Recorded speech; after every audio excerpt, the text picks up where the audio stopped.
This is my custom node tool in Blender. This is used to make a cartoon version of the hairstyle called Twist. Here's a better look at it. The tool would be best used if it went straight up and had physics applied to it to give it more of a natural movement effect. But for the simple demonstration, I added an effect to the modifier so you can see it laying down without adding a whole bunch of lag with physics. So this modifier, you can see, adds hair jewelry. This is the scalp, the white thing that you attach it to. Your hair jewelry is right here. You can change the material of it, so you can change the material of the hair. So you can change it to gold, change the hair to say pink. And then you can also change the jewelry density. You change this value right here to 0. Oh, sorry, this one. Then there's no more jewelry. It just has to be around 0. But it doesn't take much to add a good amount of hair. You can also change the seed.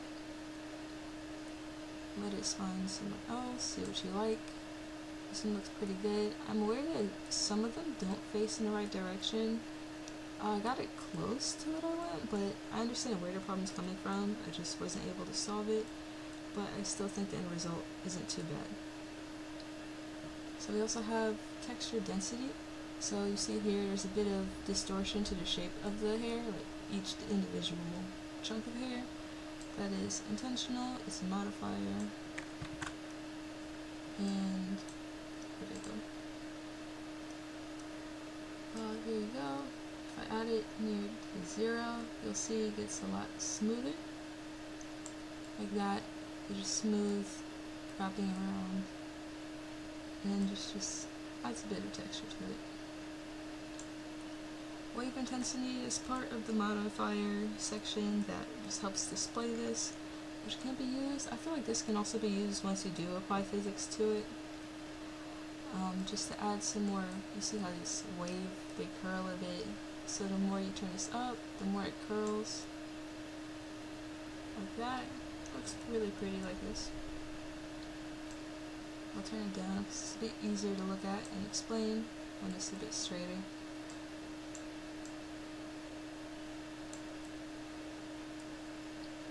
All of these also change the addition.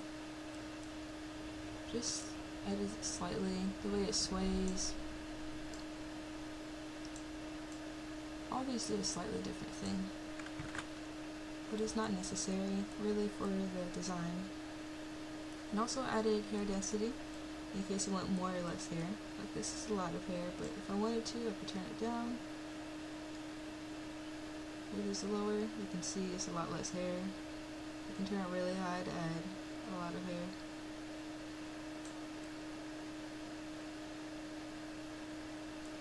Also, one of these are set to where the hair, like in real life, will probably be like an inch away from the scalp.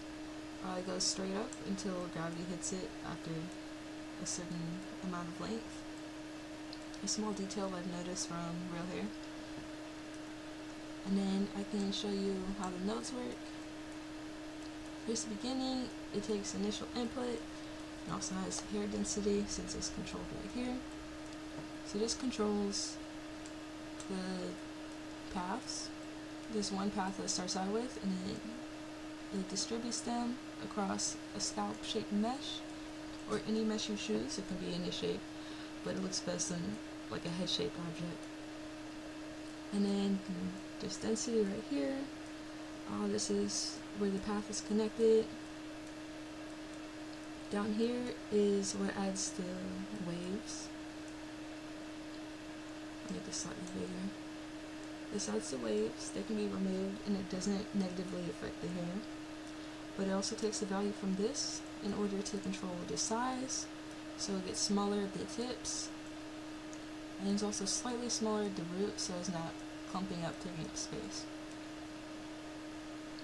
Here is how the twist actually twists. I got this from a tutorial that talked about how to make ropes, and I was like, that looks very familiar, so I added it to here, and it worked out just fine.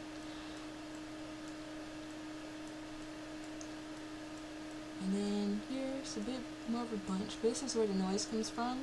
The texture intensity is controlled by these. And here's a combination of the hair jewelry and some of the modifiers, just to make it look less blocky, like the subdivision. Without it, it looks very strange. Here's the material. It was very simple. You can just choose the one you want. It combines these meshes as the hair into the output. And that's how everything works. And thank you.